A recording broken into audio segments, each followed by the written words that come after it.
नमस्कार दोस्तों, आज की कहानी हम होली के बारे में सुनेंगे। रंगों का त्योहार, खुशियों का दिन, लेकिन क्या होगा अगर वही रंग खून में बदल जाए।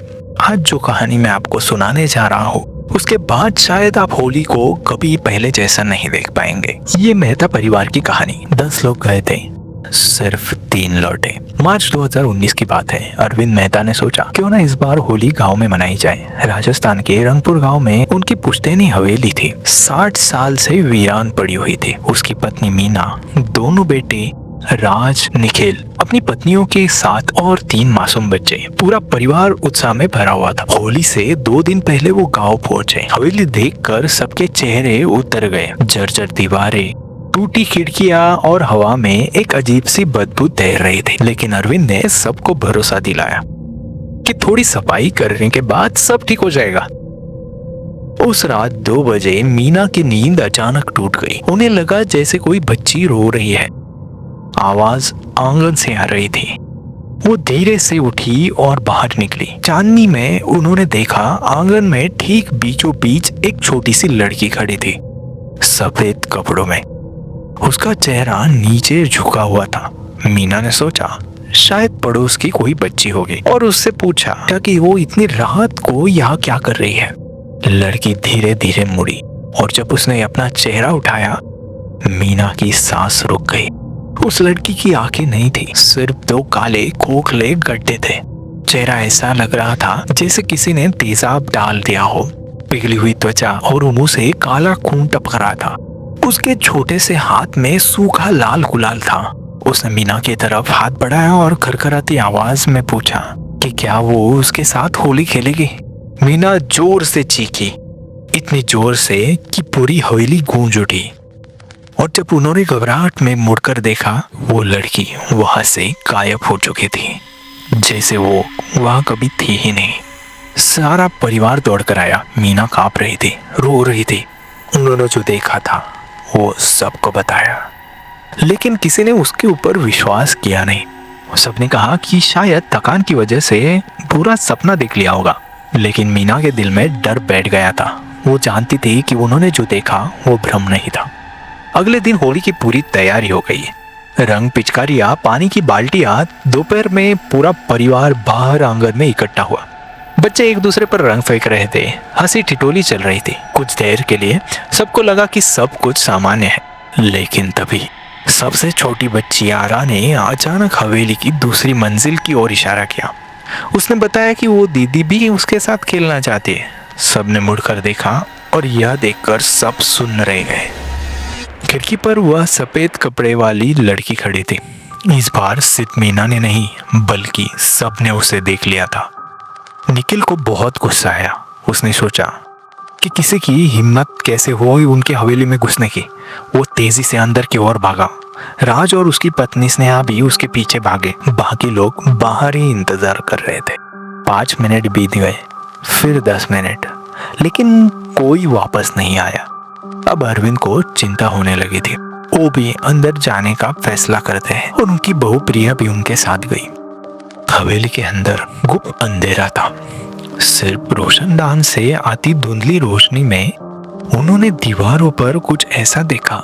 लाल रंग के धब्बे, ताजा धब्बे टपकते हुए। अरविंद ने जोर जोर से निखिल और राज को पुकारा, लेकिन कोई जवाब नहीं आया। तभी ऊपर की मंजिल की ओर से एक आवाज गूंजी, धीमी, मासूम, लेकिन बेहद खौफनाक। आवाज बुला रही थी उन्हें ऊपर आने के लिए, अपने साथ खेलने के लिए। अरविंद और प्रिया सीढ़ी चढ़ने लगे। जैसे जैसे वे ऊपर जा रहे थे, हवा बर्फ जैसी ठंडी होती जा रही थी। सांस लेना मुश्किल हो रहा था। हवा में एक अजीब सी गंध थी, जली हुई चीज की। ऊपर पहुंचकर उन्होंने एक कमरे का दरवाजा खोला देखा और अंदर जो नजारा देखा वो देखकर प्रिया की चीख निकल गई। निखिल, राज और स्नेहा तीनों दीवार से सटकर खड़े थे, बिल्कुल जड़वत। उनकी आंखें फटी हुई थी, मुंह खुले हुए थे, जैसे किसी ने उनकी आत्मा को निचोड़ ली हो। वो जिंदा थे, लेकिन जैसे मुर्दे। कमरे से ठीक बीच में वही लड़की खड़ी थी। इस बार वो ज्यादा साफ दिख रही थी। उसके हाथ में एक पुरानी मैली पोटली थी, गुलाल की। उसने कहा कि अच्छा हुआ वो लोग यहाँ आ गए, अब पूरी होली मनाई जा सकती है। अरविंद के हाथ पैर कांपने लगे। उन्होंने पूछा कि वो कौन है और उसने उनके बच्चों को क्या किया है। लड़की ने एक ठंडी डरावनी हंसी हंसी और फिर अपनी कहानी सुनाने लगी। उसने बताया कि सन 1979 की होली थी। वो सिर्फ 8 साल की थी। उसका नाम रानी था। वो इसी गांव में रहती थी और हर साल होली पर इस हवेली में आती थी क्योंकि यहाँ बहुत धूमधाम से होली खेली जाती है। अरविंद के दादा के छोटे भाई मदन सिंह का एक बेटा था, राघव, बड़े घर का लड़का, अमीर, घमंडी। उस दिन सब होली खेल रहे थे, मस्ती चल रही थी। तभी राघव ने मजाक में एक बाल्टी उठाई जिसमें तेजाब मिला हुआ रंग था। किसी ने शरारत में बनाया था और उसने पूरी बाल्टी रानी के चेहरे पर उड़ेल दी। रानी चीखी, उसका चेहरा जलने लगा, पिघलने लगा। दर्द इतना भयानक था कि वो सह नहीं पाई, लेकिन सब हंस रहे थे। उन्हें लगा वो नाटक कर रही है। किसी ने उसकी मदद नहीं की। वो वही उसी कमरे में तड़पती रही और अंततः मर गई। मेहता परिवार ने उसकी लाश को वही दफना दिया, कोर्ट कचहरी से बचने के लिए। किसी को नहीं बताया। रानी की माँ बाप आज भी अपनी बेटी को ढूंढते हैं और रानी वो वही फंस गई उस हवेली में। हर होली पर वो जागती है और खेलती है अपनी होली। तभी बाहर से मीना की आवाज आई। वो बच्चों के साथ ऊपर आ रही थी। रानी ने मुस्कुराते हुए कहा कि अच्छा हुआ, पूरा परिवार आ गया, अब असली मजा आएगा। अरविंद ने जोर से चिल्लाकर मीना को भागने के लिए कहा, बच्चों को लेकर दूर जाने के लिए। लेकिन तब तक देर हो चुकी थी। हवेली के सभी दरवाजे अपने आप बंद हो गए थे। खिड़कियां बंद हो गई। चारों तरफ अंधेरा छा गया। रानी ने गुलाल की पोटली खोली और उस लाल पाउडर को हवा में उड़ा दिया। जैसे वो गुलाल अरविंद और प्रिया के ऊपर गिरा, उनकी त्वचा जलने लगी, धुआं उठने लगा, दोनों चीखने लगे। प्रिया फर्श पर गिर गई, उनका चेहरा पिघलने लगा। मीना ने तुरंत बच्चों को अपने पीछे छुपा लिया और कमरे से बाहर भागने की कोशिश की, लेकिन रानी अचानक उनके सामने प्रकट हो गई। उसने पूछा कि वो कहाँ भागेगी, अभी तो खेल शुरू हुआ है। तीनों बच्चे रोने लगे। मीना ने उन्हें अपने पीछे छुपाते हुए रानी से गिड़गिड़ाकर विनती की कि वो बच्चे हैं, उनको छोड़ दो, जो करना है उन्हें करो। रानी ने सबसे छोटी बच्ची आरा की ओर देखा। उसने कहा कि यही छोटी सी बच्ची वो खुद भी इतनी ही उम्र की थी जब मरी थी। फिर उसने कुछ सोचा और बोली कि ठीक है, 3 लोग जा सकते हैं, लेकिन बाकी सब वही रहेंगे, उसके साथ हमेशा के लिए। मीना ने छोटी आरा और प्रिया को पकड़ा।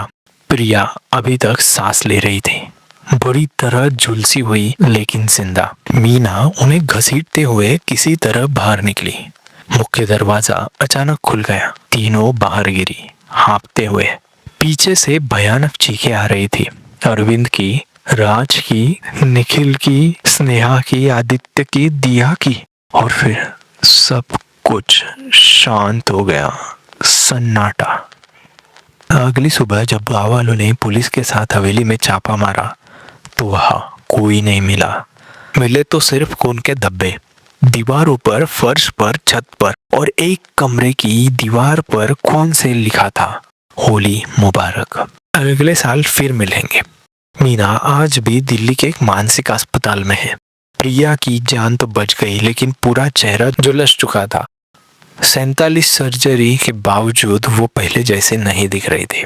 और आरा, वो अब 11 साल की हो गई है, लेकिन आज भी बोल नहीं पाती। रात में सिर्फ चीखती है, रोती है।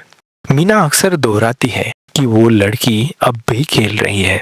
हर होली, हर साल वो किसी न किसी को बुलाती है और खेलती है अपनी होली, खून की होली। रंगपुर गांव की वो हवेली आज भी खड़ी है। सरकार ने उसे सील तो कर दिया है, लेकिन हर होली पर गांव वाले कहते हैं कि उस हवेली से एक बच्ची की हंसी सुनाई देती है और खिड़कियों से लाल रंग का धुआं निकलता है। लेकिन वो रंग नहीं होता दोस्तों, वो खून की भाप होती है। अगर कभी आप राजस्थान के रंगपुर गांव से गुजरे और कोई आपको होली खेलने के लिए बुलाए तो एक बार जरूर सोचिएगा, क्योंकि रानी आज भी इंतजार कर रही है अपने अगले खिलाड़ियों का। तो ये सवाल है, क्या आप तैयार हैं उसकी होली खेलने के लिए?